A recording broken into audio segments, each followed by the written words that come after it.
All right, welcome to NFL Outdated Cover 2 series. We are talking again this episode about the Chicago Bears with Josh Buckhalter, the host of Triple Zeros Pod. How's it going? I'm good, man. How about yourself?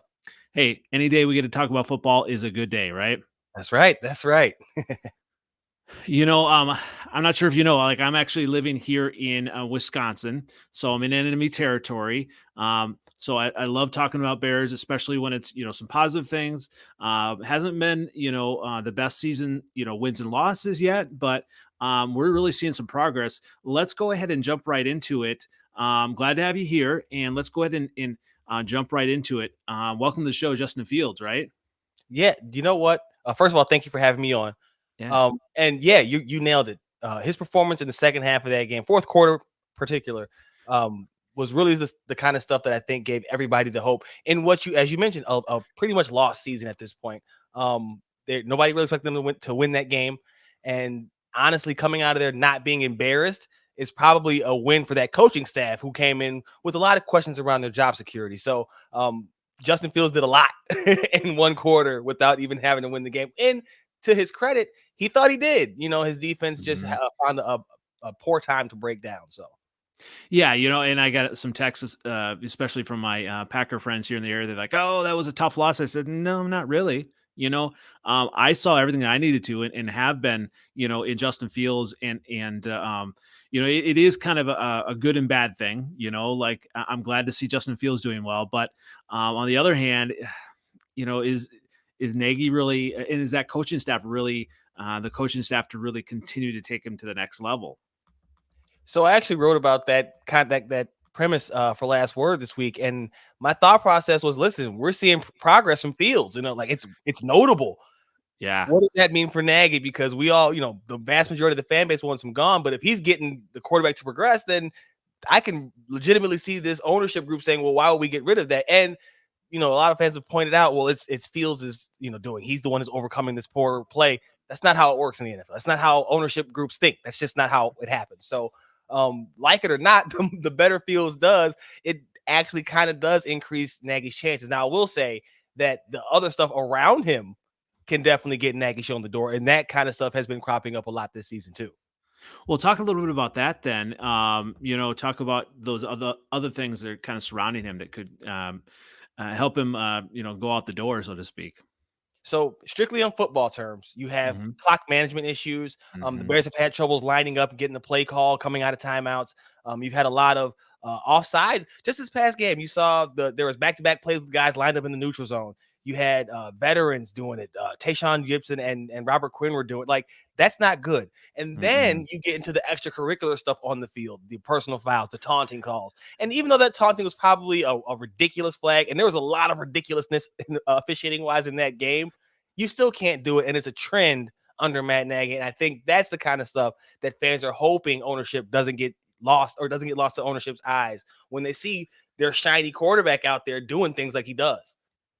Yeah, you listen to Chicago radio, and I heard Nagy, especially that about that last that penalty, and he's saying all the right things, and I think maybe that's why he kind of got the job and he won the owners over, just because he could say the right thing. But it's another thing between saying the right thing and actually being able to get the most out of your players, right?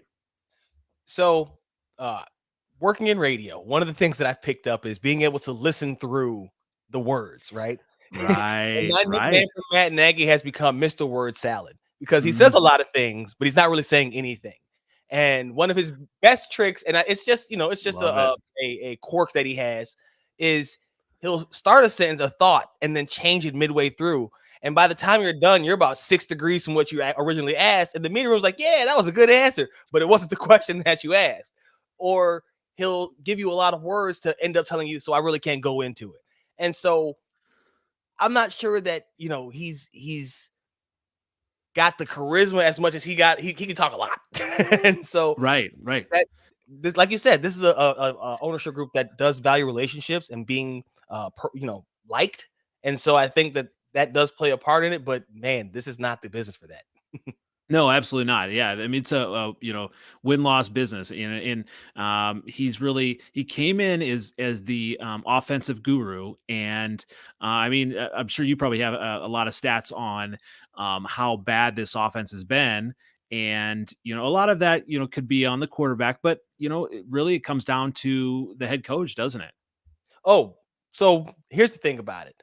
The offense right now is worse than it was when John Fox was here.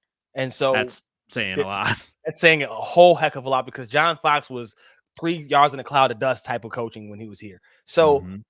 they're 29th, I believe, in points, 29th or 30th in points. They're down in the bottom in yards. Justin Fields has 1,200 yards. He's 28th, 29th in passing yards. And I just want to point out Aaron Rodgers is like 24th, right? Only 4 spots ahead. He's like 500 yards ahead of Justin Fields in passing yards. They're just not doing the things offensively that you would expect, even with the rookie. And I think that was his biggest sell job to ownership and to the fan base was that, hey, this offense takes 3 and 4 years. We see every week guys coming off the streets and pick up an offensive scheme and go out and dust the opposing team. So I don't Hmm. want to hear that. And that has always bothered me because it felt like, well, if you can't get your offense installed in an off season or two, then that means you're a bad teacher because we've seen it. This is before now, and like it's only sped up since then. So I kind of that offensive guru thing. Remember that Kansas City loss before he left there wasn't great. Um, Right. and there was just a lot of red flags. And so I always come into it with the open mind. They get paid a lot more money than I do to do what they're doing. They do their due diligence. So they say, and here we are. But after 4 years later, here we are, and you can kind of see the results. You're like, maybe those warning signs really were there. And we kind of see that there are similar flaws in the Kansas City approach, even Hmm. without Nagy. And so maybe there's something there that should have been visible in the first place, but now with the benefit of hindsight, maybe they can say, okay, we're not going to get caught up in the nice words and the personable because he's got a good personality. He's a very friendly guy. He seems very jovial most of the time. Don't get caught up in that. Look at what you're seeing on the field and understand that even if they're getting some progress out of your quarterback, how much more could you get with somebody who was actually handling things the way they were supposed to? Absolutely. And just like 2 years in a row, having to, give up the play calling to your I mean, that just I mean, there Well, to that go ahead. point, why even give it back? Why do we have to do that dance? We got to that point through trial and error. It wasn't just a suggestion on a whim. And we like again, like you said, he had to let it go. Like that, they had to dang near claw that Denny's menu out of his hand and give it to Bill Lazor. And let's talk about that. You have people clamoring for Bill Lazor, sir. That's a sign. Don't he set himself back by not letting Laser call the plays from the beginning. He set himself back by not getting Fields. Even if you weren't going to start him, give the kid some reps in summer in training camp. That was an embarrassment when you came time to have to actually play him because he looked wholly overmatched. Well, yeah, and I heard Chicago radio talk about today. They had asked them the question, of going off of the plan of having Dalton, and basically they said they weren't really sure what they had with him, and so the indictment was then on the coaching staff of you didn't know what you had in Fields, and actually put him in the right position then, right? Well, that's exactly why you play him in the summer, why you let him get those first team reps, because he could have wowed. That's how Russell Wilson ended up beating out Matt Flynn, who got paid a boatload of money to go to Mhm. Seattle that off season because they let him try as a third round pick. You traded up for this kid, and then you put the ultimate training wheels. And this is, I think, Matt Nagy's. I don't want to say fatal because it always sounds so gloomy, but it's his Right. fatal flaw in terms of this position because his inability to adapt on the fly. We see it in games. We've seen it with his quarterbacks because he took him. It took him forever to adjust the game plan for Justin Fields once they inserted him as a starter. And now, when you extract, look out at that, you see just a guy who's unwilling to adapt to the circumstances at hand. That has to be in the NFL today, where so many coaches are trying to beat you by being multiple on offense, by giving you shell coverages on defense. You have to be able to adapt, and their slowness, even in that game. Well, this 2 weeks now, we've seen them come alive in the second half. Like let's get it going a little bit faster. Let's come out with a better game plan in the first place. How about Abs- that? Absolutely. Well, let's go ahead and just kind of think ahead and hope maybe the ownership does kind of see some things that need to change. 3-6, and I don't know really how many more wins they have. Based on the competition coming up. If not Nagy in 2022, who would you look to target, or who would you like to see as the Bears coach? I've heard a lot of noise around Brian Dable out of Buffalo. That would be a good one. To get Josh Allen to be an accurate quarterback after he came in as an inaccurate quarterback and then proved to be one in his rookie season. What he's done with him, I think, is has been amazing. I'm still interested in Joe Lombardi. I know a lot of people are down on him this season. Or I'm sorry, Joe Brady. I know a lot of people are Joe down on him Brady. this season. Mhm. With what's going on, but I am not a Sam Darnold guy, and so Mhm. with that, I would kind of say let's not put all that on Joe. And I'm not really a Matt Rule guy. The more this goes on as well, so I'm kind of Mhm. wondering if what we saw from Joe Brady, what we're seeing from Joe Brady rather this season, is really a matter of circumstances. I wouldn't mind him. He's young though, and that's been the biggest knock. Outside of that, I'm kind of open to suggestions because honestly, the Bears have not gotten this right in so long because Mhm. they keep trying to follow a trend. And if they were to go out and set a trend, not a rookie head coach per se, but just go somebody that's not being mentioned with the main group, I would be okay with that because again, they got the Nagy thing came with them trying to find the next offensive whiz kid, the next Sean McVay. Don't do that this time. Get a good list of candidates and figure out from there. And kind of with that, if they were to go with the new head coach, does that set Fields back a little bit further, having to kind of learn a different offense, with that as well? So, any other situation, I would probably say yes, but I think this may be less so just because they didn't give him a lot to begin with, and he's kind of learning it on the fly. So, I think that the retention might not be as good as it would have been if he'd gotten it in the summer. So, when they go to install something new, if they do that in this next offseason, it'll be a little bit easier for him to hold on to it because there's not as much there bogging him down. And I don't know how much of it he wants to keep anyway, because there might be some of it that he's knowing is not going to be useful to him. We've seen the video of Andy Dalton and Nick Foles on the sideline just saying the offense isn't working. He's had those conversations with those guys before. Like they know what does and doesn't happen. And to his credit, he's also very good with his memory. As you know, that's why he gets better as games goes on because he knows what he saw before. And so I'm not worried that it'll hold him back too much, but undoubtedly it'll be a bump. Well, speaking about being worried about someone in particular, I need to put an APB out for Allen Robinson. Where has he gone? Well, he did make an appearance in that way. 4 catches, 60 something yards or 80 something, something like that. But he made an appearance. And one thing about Allen Robinson, and it's been a knock on him since he's been in Chicago, he doesn't get great separation. But doesn't Mhm. mean he's not open. He just doesn't create a lot of separation. And Justin Fields, as a rookie, hasn't been one to trust a lot of stuff that he hasn't seen first. And so you're not going to get a lot of throws to a tight window receiver like Allen Robinson, who's going to go up and get it. Now, when he gets those opportunities, he has to come down with them, and he's had a few moments where I'm sure he'd like to have back that he didn't come down with the ball. But I think as the season progresses, and I wrote about this a couple of weeks ago, actually, or last week with the deadline passing, that it's a good thing in the short term, at least, because Fields gets to have his best target at his disposal for the rest of the season while he continues to try to mature as a quarterback. Well, talk a little bit. I mean, it's almost seemed like though his best target has been Mooney. Like he's had a connection. Talent wise, Robinson is by far the better receiver. But talk about that connection with Mooney and maybe the rest of the bunch of wide receivers. Justin Fields said himself that during the summer, Mooney was the one to stay after and work with him to run routes, go through the playbook, work on all his throws. So that connection just naturally translated to the field once Fields got in there. And honestly, that's probably what the Bears want anyway. They weren't paying Allen Robinson last season, so I'm not sure that there was much that was going to change their mind this season, barring some kind of spectacular year. And as we see, that just hasn't come to fruition. So it's paid off.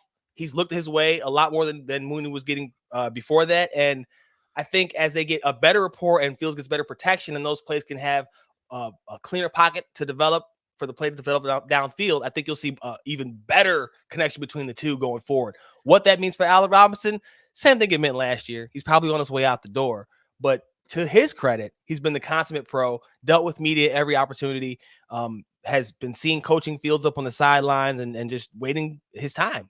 What more can you ask?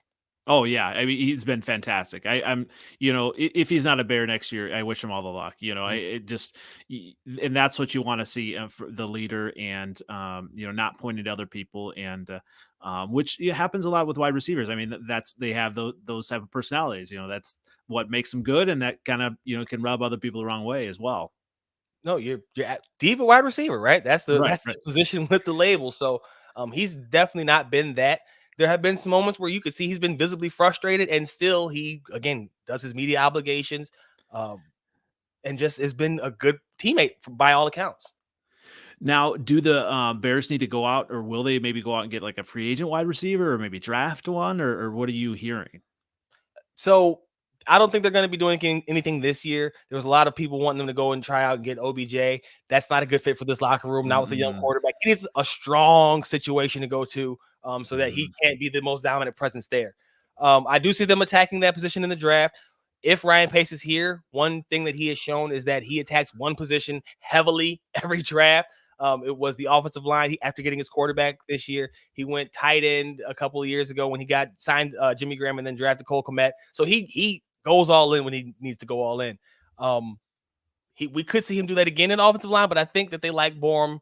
Well, I like what we've seen from Borum so far, and we'll see what we get from Jenkins. So wide receiver in the draft. I'm not sure about free agency. I don't know if they're at that point at right now. Yeah, I mean, they almost have to be kind of more promising contenders to really kind of attack that, right? Well, I don't know if you even want to add again, if you're adding that kind of wide receiver, that's a strong personality, and you're still trying to develop the rest of this group.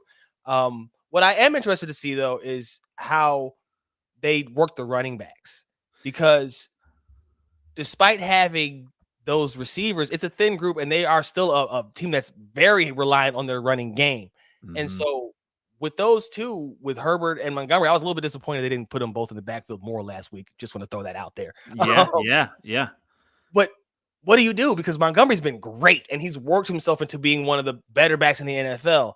But this Herbert kid looks like he's got some juice too. So now what do? Right? You can pretty much assume that you're going to let Allen Robinson go. But what do you do with Montgomery this offseason? That's where I think their biggest conundrum is going to be, because they can get something, a big piece of what trying to do. Yeah, and so what does Herbert do maybe better than or different than Montgomery? Oh, did I lose you? Can you hear me? Can you hear me? Did I lose you? Oh, are you still there? Can you hear me? Yeah, it's interesting kind of with this Herbert Yep. and Montgomery. You got me now? With this, Yep. Herbert and Montgomery, what does Herbert do different, than, or maybe even better than Montgomery? I don't know if there's anything better. He seems to have a little bit more burst. But I don't know if there's anything different. They kind of have similar styles. They're both compact runners, 5'9", 5'10" guys, wide, stockier than they are tall. But the kid just is smooth. Montgomery's a bit more of a rugged runner. He's a bit Mhm. more bring it to you, punch you in the mouth kind of runner. And Herbert's gonna maybe sneak by a little bit more.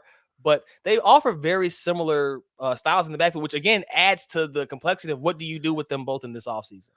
Absolutely. Well, and another, a piece to that as well is the offensive line. I mean, that's really kind of been a mess for a long time, they've got the rookie who's been out, right? Mhm. Tevin Jenkins on the left side. Yeah. Yeah, that was a surprise pick that when it happened, had the entire city happy. Then we found out about his back issues and everybody Mhm. got upset again. But it seems like he's on his way back.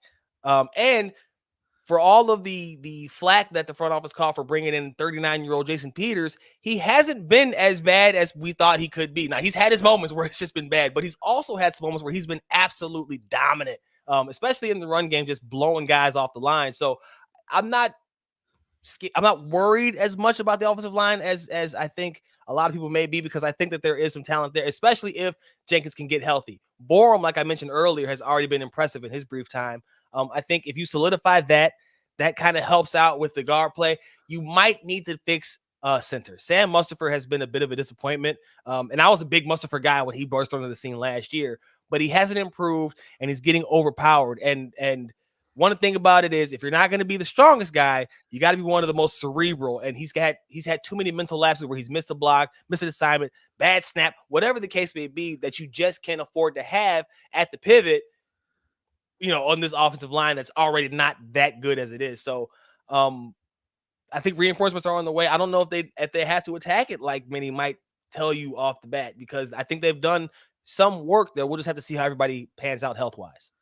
Well, yeah. What was that Browns game? I mean, was that more scheme, as far as coaching that they could have kind of done, better to put the lineman in a better position and just to protect Fields or what? I mean, was that just talent wise or what was that? A little bit of everything. The Browns have a great set of edge rushers, but after that game, even they noted how they were surprised by the simplicity of the Bears' attack, and the Bears, that was what I'm talking about when they tried to run the Andy Dalton offense for Justin Fields. And we still see that for a lot of the game where they're just having them drop back. And that offensive line's not built for that.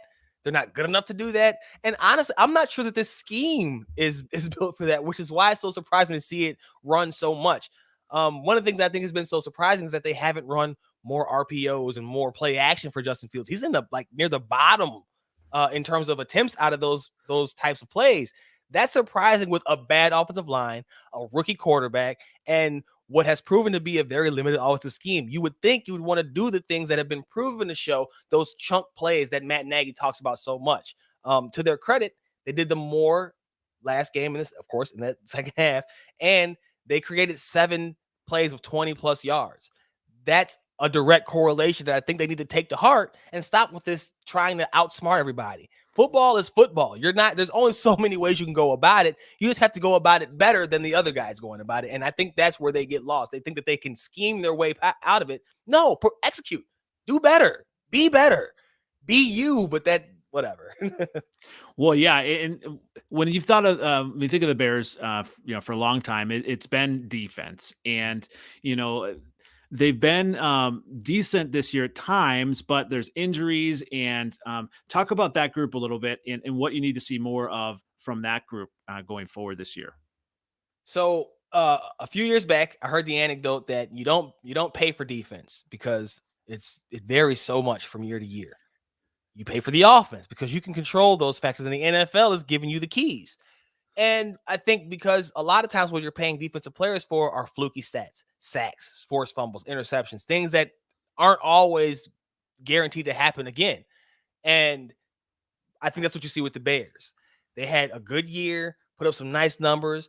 Eddie Jackson hasn't been the same. They've already had to move on from Kyle Fuller, even though that wasn't their draft pick, but he was a solid pick that they moved on from, whatever that case was. They went out and got Robert Quinn, but you're adding to a defense that's already aging, that was, again, basing itself, a lot of its reputation off of turnovers and things of that nature, fluky plays.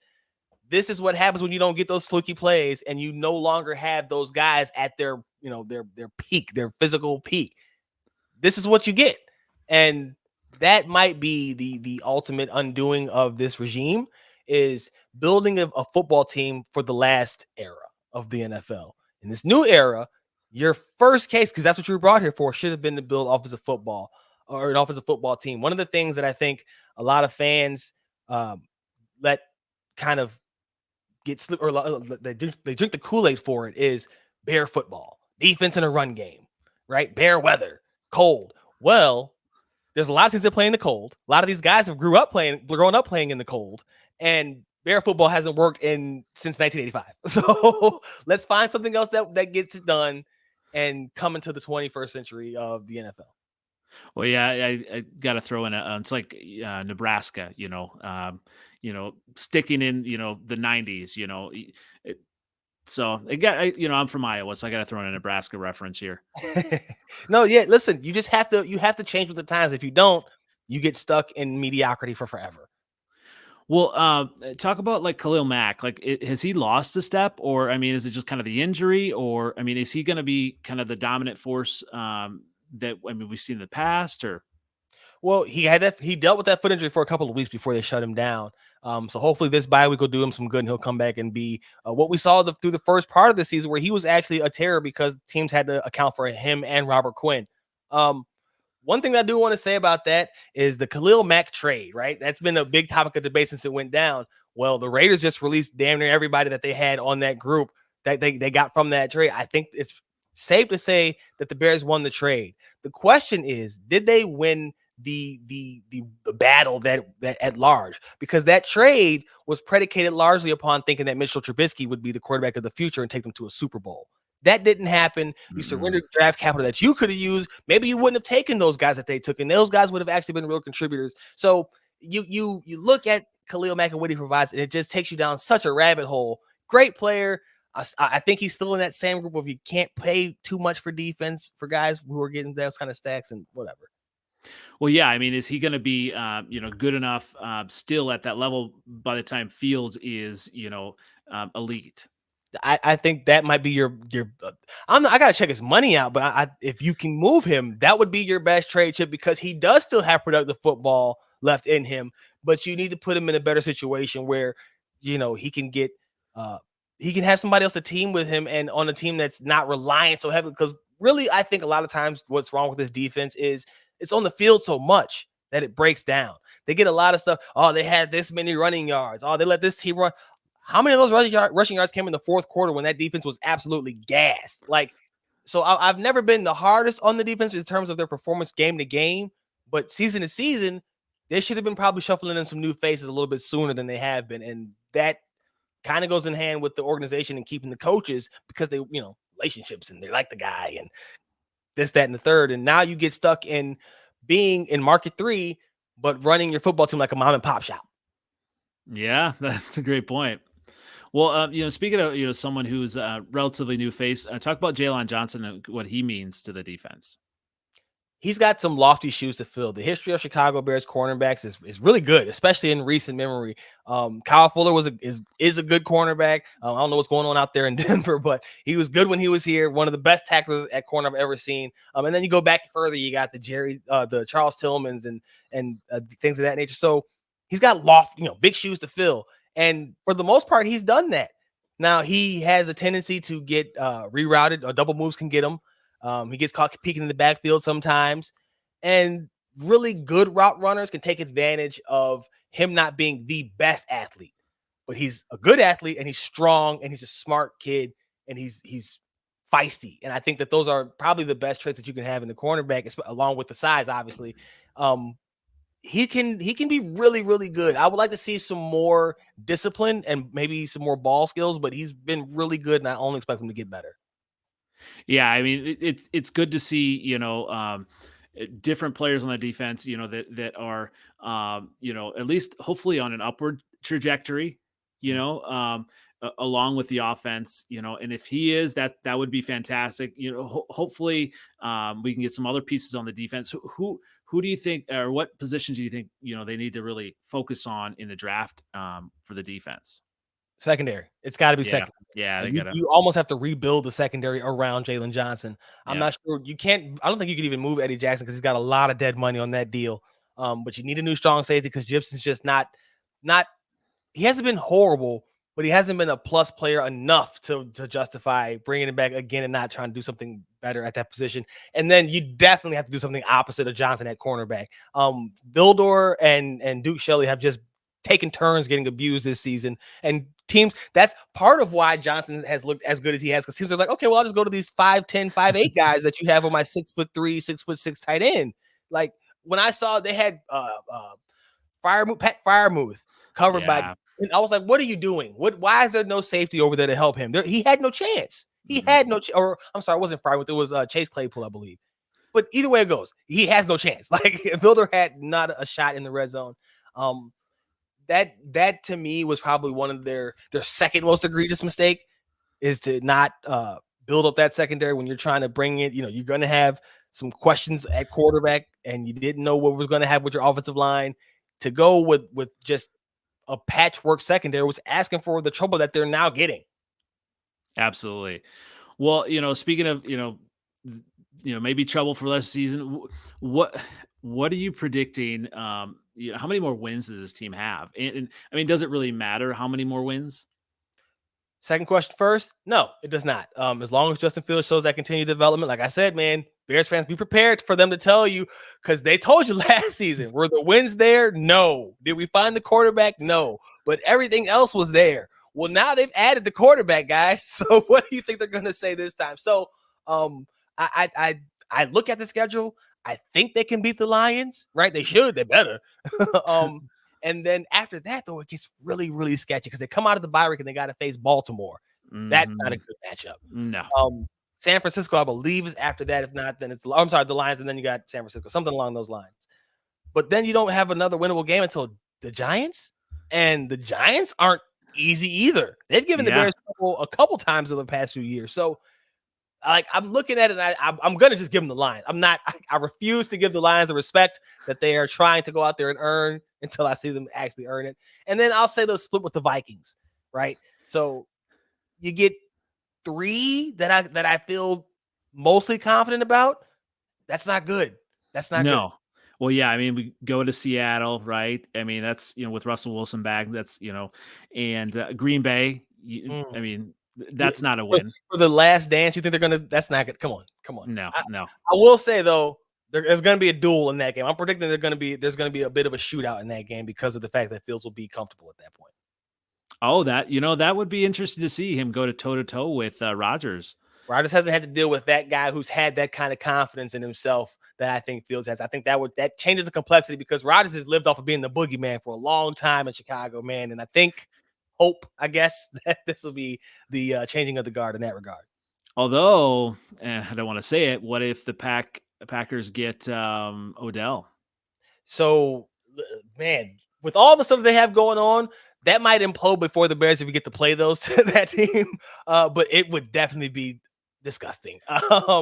It's, but it would also, again, just add to the fact that the Bears need to realize that nobody's going to sit around and wait for you to be good and to do it. They're still going. They're still trying. Good teams don't rebuild; they reload, and so that's where the Bears are trying to get to. Hopefully, Fields allows them to do that. Absolutely. Well, and kind of on that note, how far are the Bears away from the Super Bowl?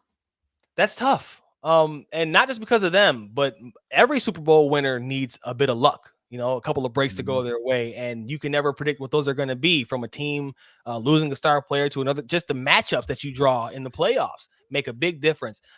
They definitely have to, like I said, rebuild that secondary, and the line needs some work. We'll see how much work once they get Jenkins back. That kind of throws off the evaluation there because that left tackle is so pivotal. You don't know what the domino effect on the rest of the line would be, um, uh, and then also at center. But their biggest thing is going to have to be, I think you kind of hinted at it earlier, is finding weapons for Justin Fields. Once Allen Robinson's gone, you have Mooney. Komet looked good last game, and then what? That's I think they're gonna be their biggest question mark, and that is gonna be what determines how far they can go. Because as good as I think Fields can be, he still needs valuable targets, quality targets to throw to.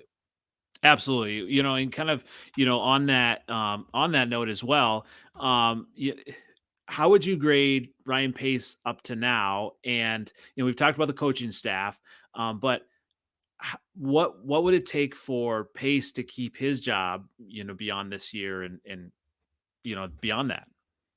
So I actually started this year off questioning whether or not Matt Nagy could survive and they fire Ryan Pace because it just didn't seem like he had the Jenkins injury came up out of nowhere. We didn't know what was going on. We're still thinking that Robert Quinn was going to be Robert Quinn like last year. As it's gone on, I've kind of reversed that and wondered, okay, well, can Pace stay and Nagy goes because Nagy was the one who couldn't adapt, and maybe Mitch wasn't that bad because we've seen that Nagy wasn't having the effect that he was supposed to have on the quarterback.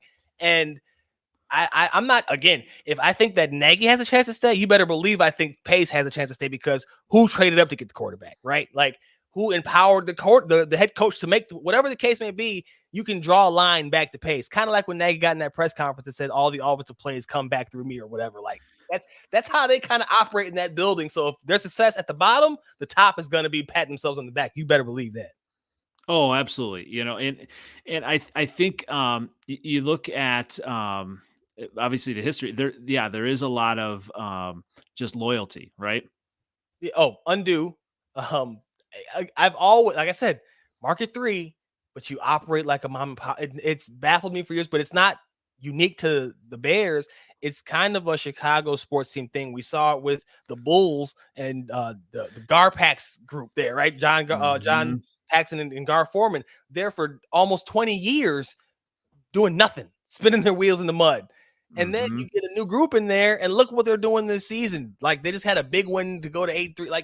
So that matters. Those kind of things matter. And to that point, that was brought about largely by fans withholding their dollars from the product, driving that kind of change. If you don't want to go see, if you don't go see it, they're going to change it. The thing is, the demand for the Bears is unreal, and I think that that's why you haven't seen that same kind of movement to try to sway their decision making process. Absolutely. Well, you talk about movement as well. What about this like new stadium idea? I mean, is that? I mean, what are you hearing, kind of, about that? Arlington Heights. I believe they said it's like you could fit like seven, and I think I'm even lowballing that number, but seven current Soldier Fields on the new plot. It's gonna have an entire like multiplex type of deal going on. I think they're talking about building a Hall of Fame, a Bears Hall of Fame, whatever the case may be, Bears Museum. But the stadium is supposed to be state of the art, and I think that's the part that a lot of fans need to hear because when it first came up, all you're being told is, well, they're never going to shell out the dollar for that. They're never going to do it. You're not going to get that kind of a stadium. By all accounts, now that's what they're going for. And if you think about it, why else would they make this kind of a move? We'll see how it impacts what they do. Again, you step yourself up in your stadium, you raise your profile, you have to start operating like a big boy. So we'll see how that impacts their decision making and who they can bring in free agency. But I'm all for it. I'm all for again, anything to modernize this team because they're so far behind in so many ways. I'm all for it. And you know, full disclosure, it's closer to me, so I wouldn't mind that either. Well, yeah, I mean, you talk about, listen, yeah, I mean, all of the, some of the old heads in football, some of the owners and stuff, a lot of them are stuck in the way that things are always been done. I mean, why do you see like Mike McCarthy getting the job, or some of these, coaches that, and to see, just to look at it from the future, this new, stadium or new area would add a ton more value to the team. I mean, it already has, just by simply them purchasing that, the plot of land, hasn't it? No, it definitely has. The Bears are the owners are McCaskey family, one of the few that's their sole source of income. They're not oil magnates. They don't own a bunch of, amusement parks, whatever the case may be. This is what they do. This though, that plot that changes that completely. And so then that's why I say we'll see how they operate after that because maybe they would get a little bit freer with their decision making because they're not afraid to waste a little bit of money here, quote unquote waste. Trying something different. Maybe they were following this strict path because they didn't want to mess up the good thing. I don't know what the case may be, and I think that's part of it. This move is it opens up so many possibilities for them that we just haven't had to even consider before because they just weren't doing those type of things. Yeah, I mean, for me, I'm all for something that's going to add value to the team. Open up, possibilities for them. Just looking at maybe free agency in the future, and all those things that will add to the future, especially now that, I mean, I think you can say we found our quarterback. Listen, I will stop short of saying that he is the franchise quarterback. I will say he's shown me some really really good things. I do want to see him string them together. He's got the highest bad throw percentage, right? He's done some things. He's done some things that aren't good. Again, could that be coaching? We'll see. Could that be the lack of weapons around him? We'll see. But he's shown me some things that I think we haven't seen done in that fashion in this town ever. Well, yeah, and so talk about how he's, how is it different than Trubisky? Kind of, I mean, because there was some hype, when the Bears did well. How is it different? Just maybe Mhm. optimism as opposed to, from now Fields from what we had in Trubisky. So even looking back, and like I said, you give Trubisky a little bit of a break after seeing how bad Nagy has been without him, even. But there were still some moments where it felt like it was being manufactured for him to make it work.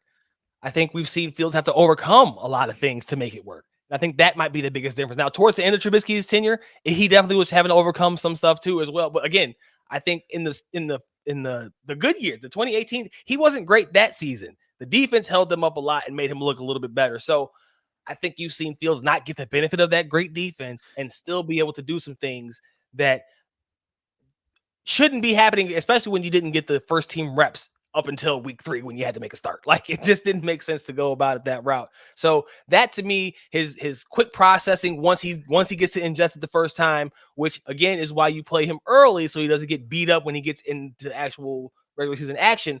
But he's been able to retain that kind of stuff, see it a second time, and beat it when he does see it for the second time. So those type of things I think are what encourage me most. His recognition and his rapid progression despite all the things that are stacked up against him. Well, yeah, and look, even looking back at Trubisky, I mean, I got a chance to go to the 2019 training camp, and he was, great dude. He was, signing autographs, all of that stuff. But it just seemed like he didn't have it, like good guy and everything. And I'm sure he might be a great backup, but even looking at Fields at Ohio State, he just had it then and has it now. I mean, um, when you kind of just look at that makeup of a player, that's what you want in your quarterback and your leader, someone that has that kind of it, right? So I remember when Mark Trestman got hired. Uh, First thing I thought about was, this guy is going to get eaten alive here, because he just didn't seem like he could command the room. Come to find out, he could not command the room, and he was ran out of town really fast. That is what I think was with Mitch. It wasn't that he couldn't lead per se, but he wasn't the guy that was going to command an NFL locker room like that. I think with Fields, you get that. He's a even kill guy. Matt Nagy used the word stoic to describe him often throughout this entire process. And I think that's what guys kind of respect, is that even killed nature, and not just necessarily even, but like stone faced. Like, you're just, nothing gets to you high or low, and you're just always there. And then the confidence that he exudes in every situation. We've seen him get his brains beat in, go to the sideline. You see him do the look up to the sky. He gives a deep breath, lets it out, goes right back out there and does it. Like, that's stuff that, again, he's young. He hasn't had to beat out of him yet. But those kind of things, and what he had to have come in hearing was going to be a tough situation. Those types of things, I think, are the leadership that guys respect. And there's an image floating around the internet of Cole Kmet before they went out there on that drive, telling him, hey, we know what you can do, bro. Like, they have that faith in him already. I'm not sure if we ever heard that in Mitch. So, I wasn't there to say, but I mean, they weren't saying what they're saying now.